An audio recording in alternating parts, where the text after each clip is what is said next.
for joining us on this edition of ClubCast. First and foremost, I want to thank you, the listener, for joining us today. Secondly, I want to thank all of our supporters, our donors, our funders, and just everyday people who support our youth and our community. I also want to take the time to thank all of my board members under the leadership of Leslie Christoph, and know that we could not do this without our wonderful staff. Today, I have the privilege to have two people on set today. First, I have Kathy Sauls, who is the club director at Oak Hammock K8, and I have the infamous principal, Miss Patti Galloway. Thank I you. said that correct, right? You did. Patti Galloway, who's the principal, and her and I were already having some discussions as to just everything that happens at a school. And so I'm very thankful to have both of you here with me today. Thank you for having us. So I like this to just be open dialogue, and we're gonna have about 30 minutes just to kind of talk about partnership, but then just talk about what we all do as for a living, and it all circles around kids. Yes, it Yes, does. Right? Because Yes. if you love what you do, it makes the job not a job. And so I know Kathy has never done anything like this before. Never. So Yeah, I'm I'm gonna out have of my fun. comfort zone. We're gonna have some fun today. Okay. All right. Okay. So I know you've been with Boys and Girls Clubs for 20 years, or at least 20 years, A right? little over 20 years, yes. So share some of why you're with Boys and Girls Clubs that long, Okay. and why do you do what you do? Well, first off, I started way back before we were even like connected completely to the Boys and Girls Club. We used to be called the Kids Stop program.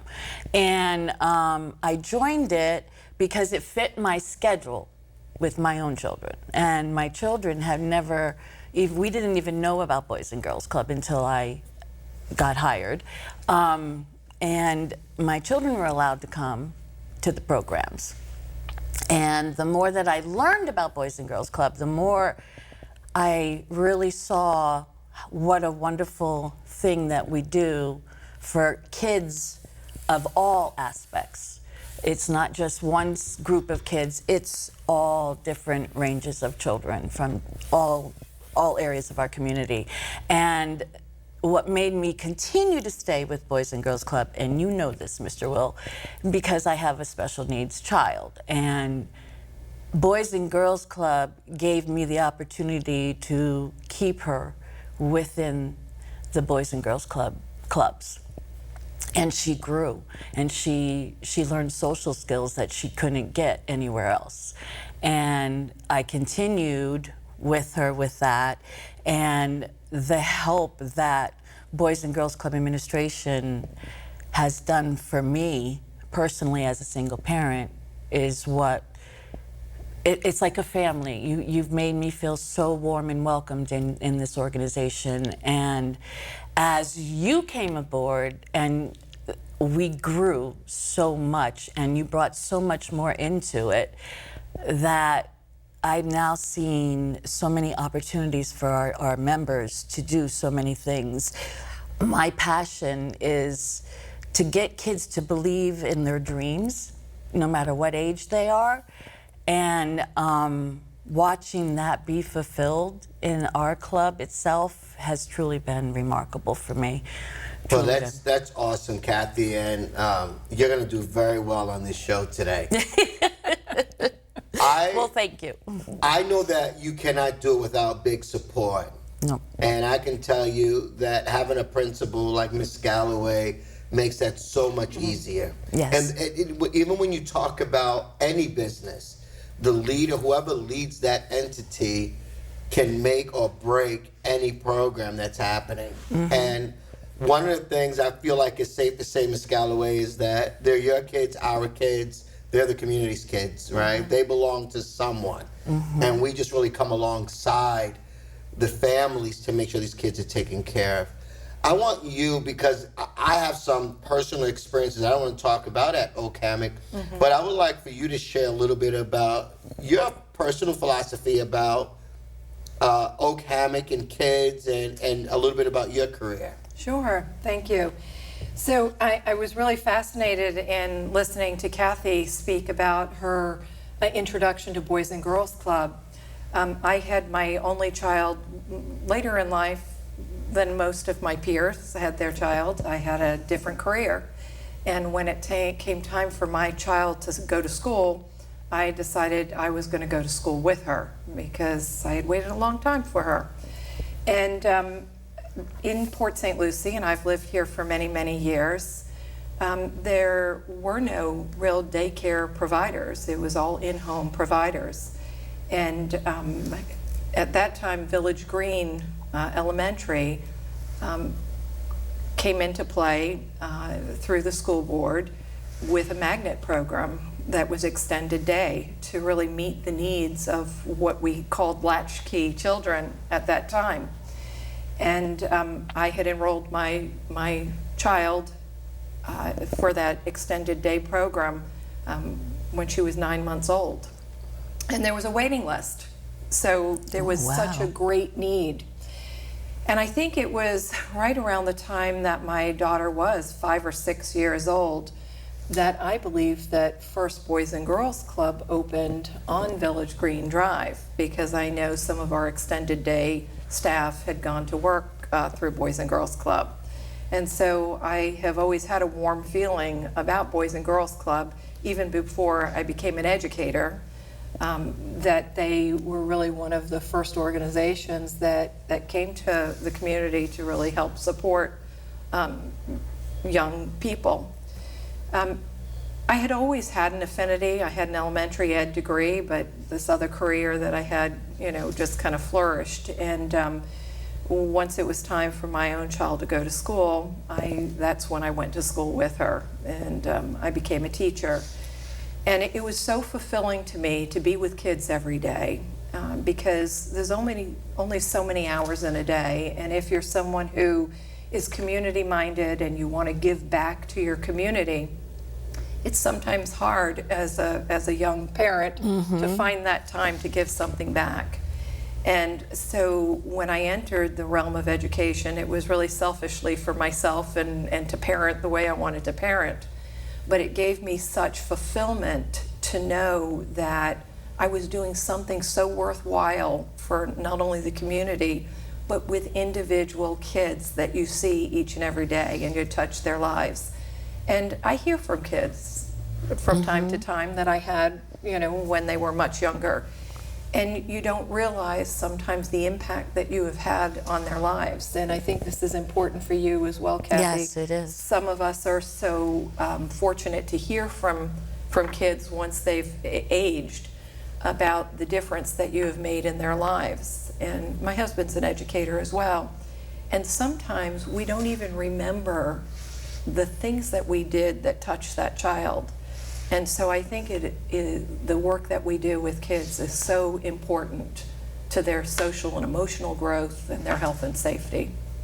Well, thank you for that. So we talk about the social and emotional growth. I know personally firsthand that my son goes to Oak Hammock. Yes. And I've seen the growth over him, with him over the last year.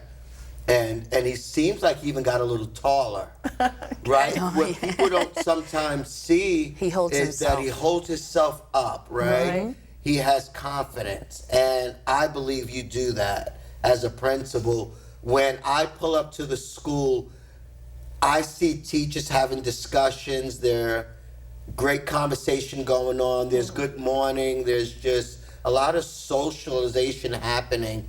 I see them say hi to the kids, so there's just this heart piece of it, not just from an education standpoint, but you could see the camaraderie that you guys bring to those kids as well as to the staff, and it's noticed. And my son has never said one bad word about any of the kids or any of the staff members there. So that's been just truly a blessing for me personally, just to witness that.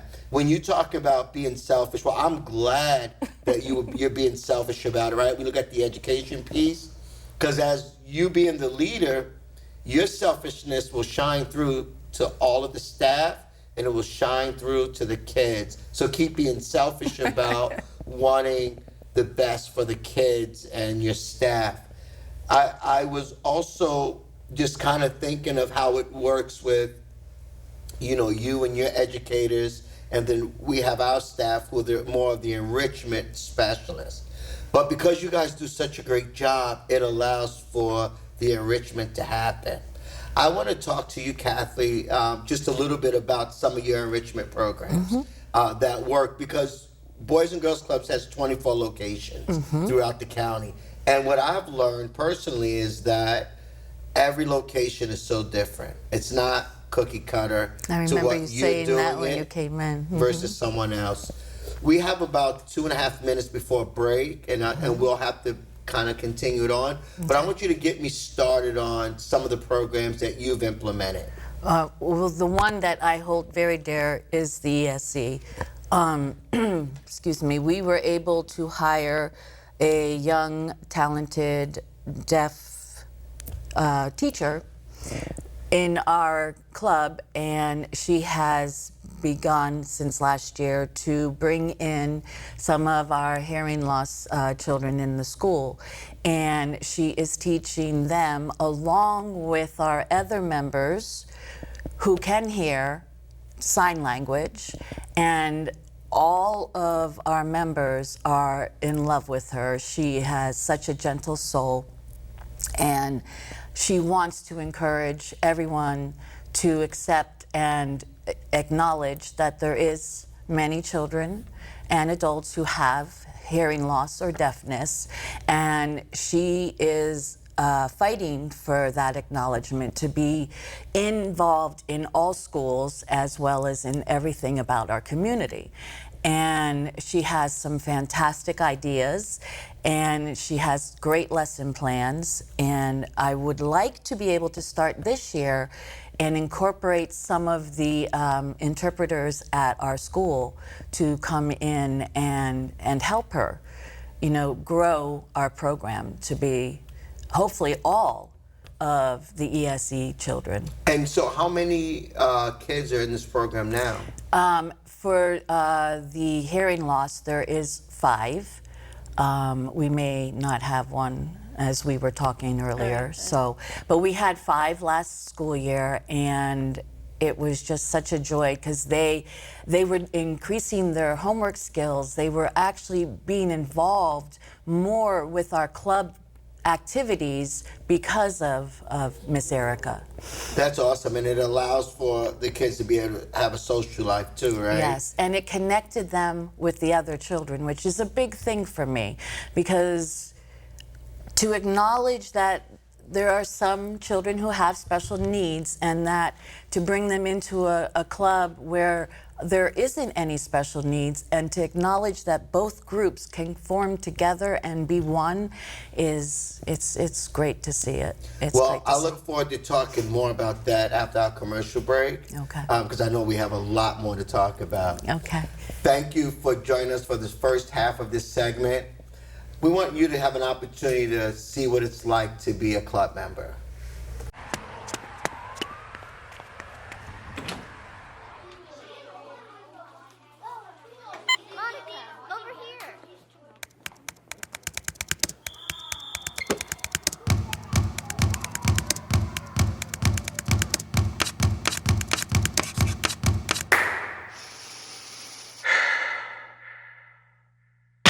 These are more than just the sounds of a safe place to go after school. These are the sounds of interest being ignited and of mentors making an impact. The sounds of tutoring and tech and health and fitness and arts and music. At Boys and Girls Clubs, we don't do just one thing. We do whatever it takes to meet the needs of every kid who comes through those doors. Because whatever it takes is what it takes to build great futures. Great futures start here.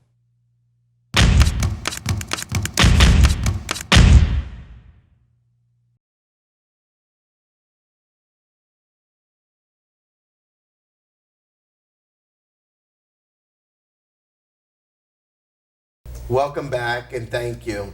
This is, so far, has been a great segment. I always enjoy having discussions with our partners, St. Lucie Public Schools. We've been partners for over 20 years, and the partnership just gets stronger and stronger every year.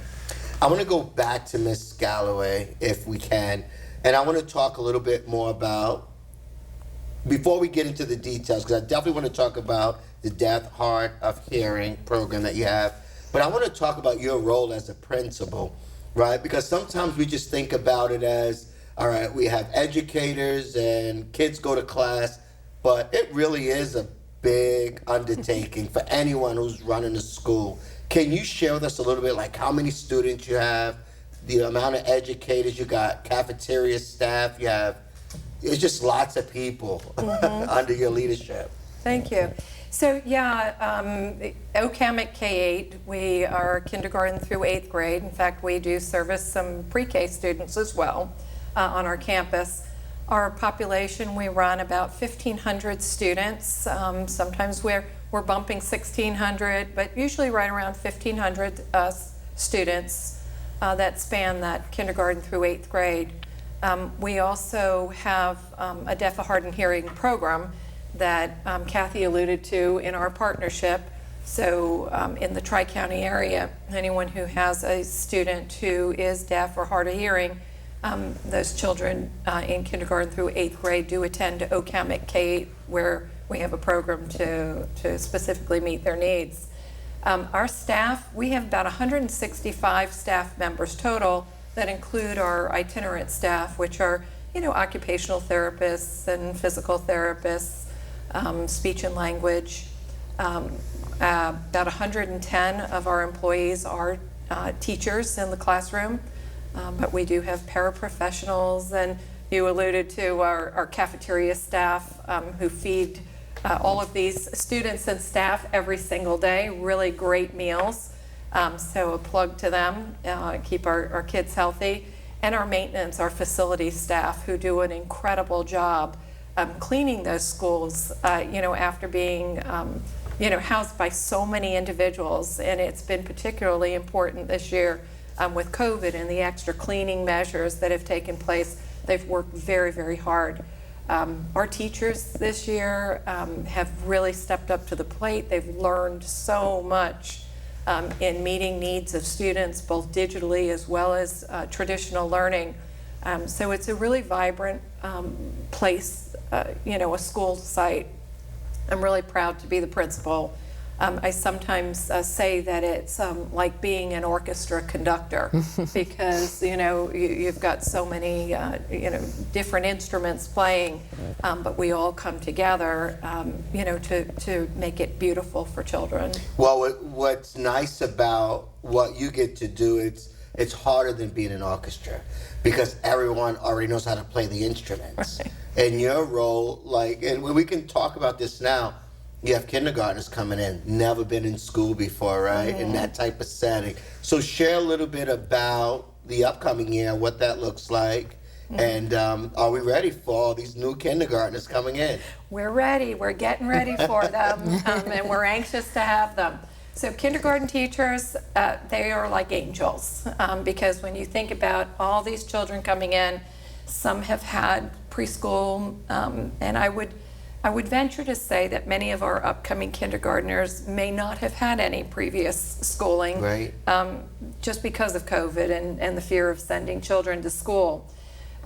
We are doing a kindergarten kickoff on July 28th, and all of our kindergarten families will receive information about that session so that the students can come in and parents can come in, see the school, and see how it operates.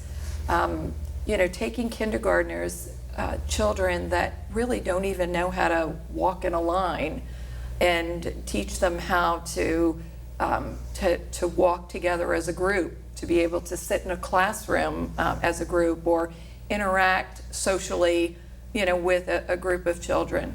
One of my greatest joys is being in the cafeteria because many of our kindergarten students have really never chosen their own food.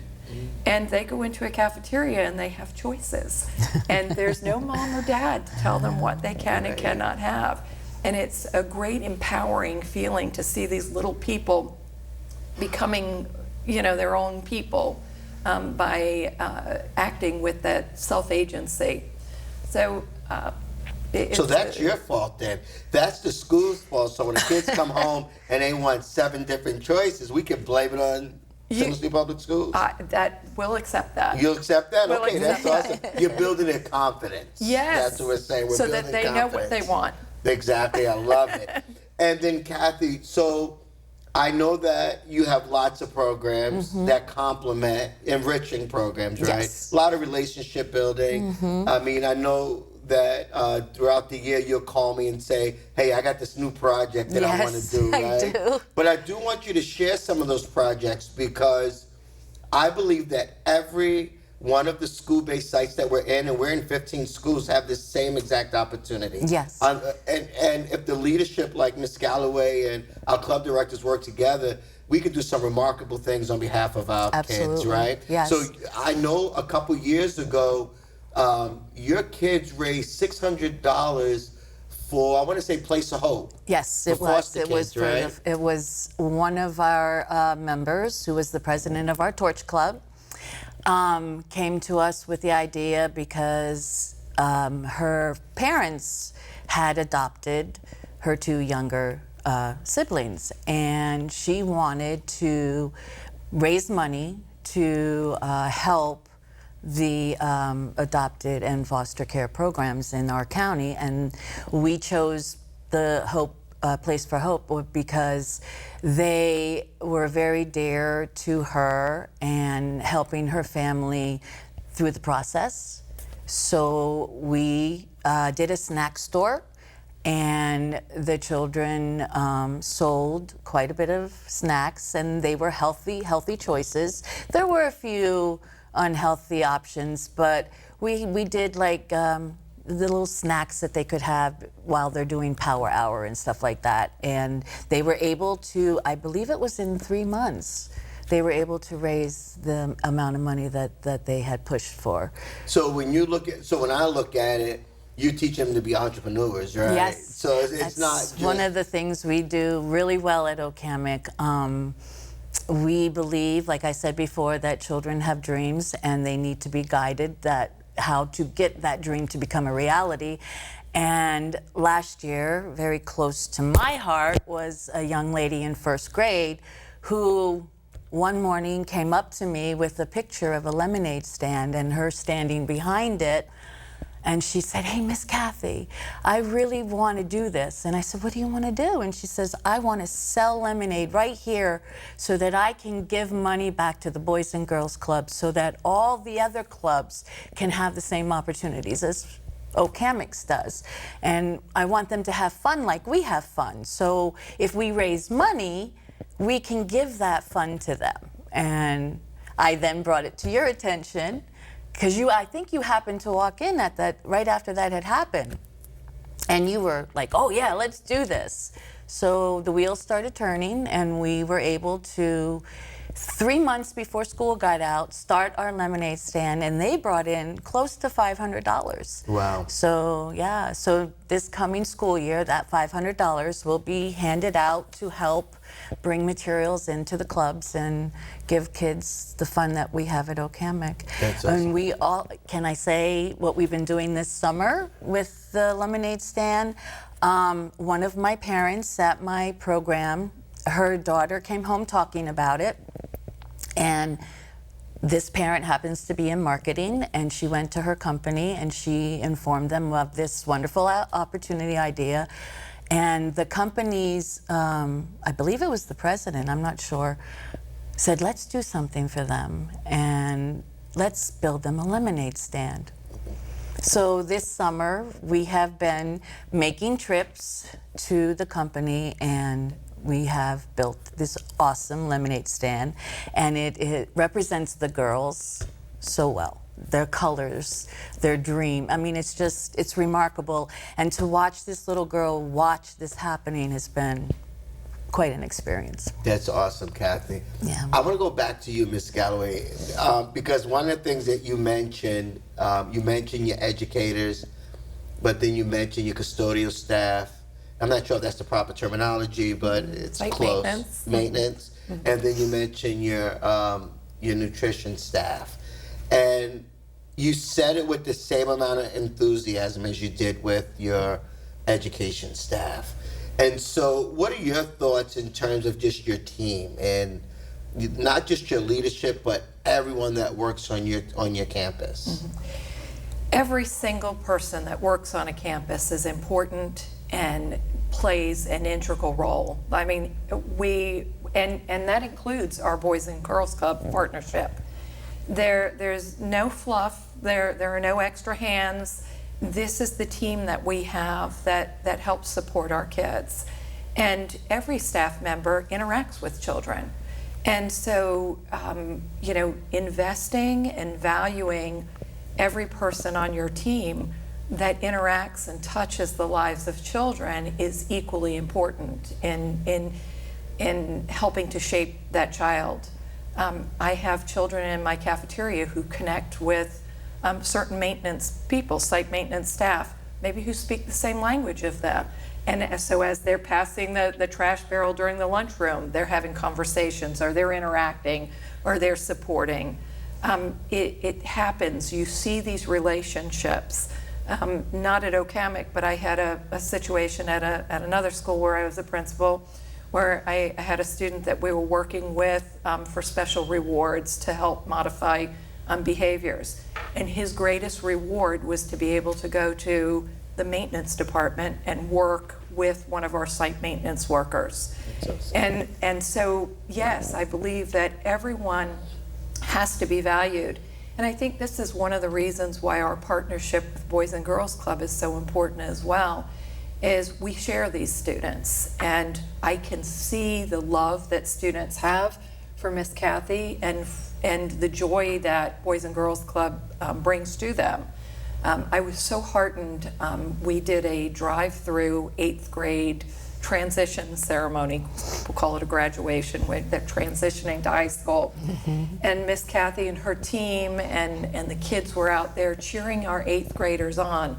And I saw many of the 8th graders jump out of their car to give Miss Kathy a hug. And you realize that how important Boys and Girls Club has been in their lives. And she's been a constant for them.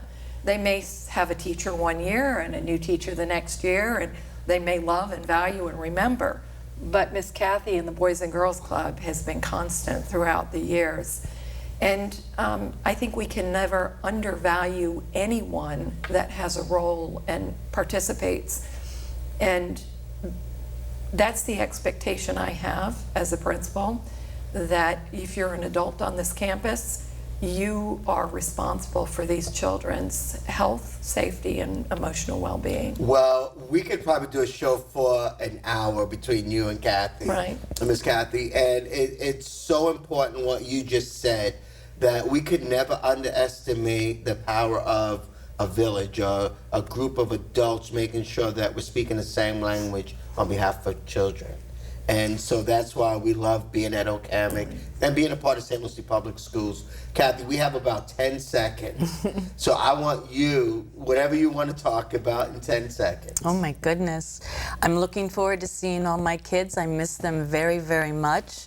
I can't wait to have our first opening with our Love and Lemonade stand. I'm looking forward to seeing my staff that I haven't seen all summer. It's just going to be an exciting year, and of course working with you has been such a joy, and I can't wait to start again. Thank you, Kathy. Thank you. Thank you, Miss Galloway. Thank you. Well, thank you for joining us. We could have continued talking for another hour, but what it's about is that passion and us adults coming together on behalf of kids and our community. Thank you for joining us. We look forward to seeing you soon.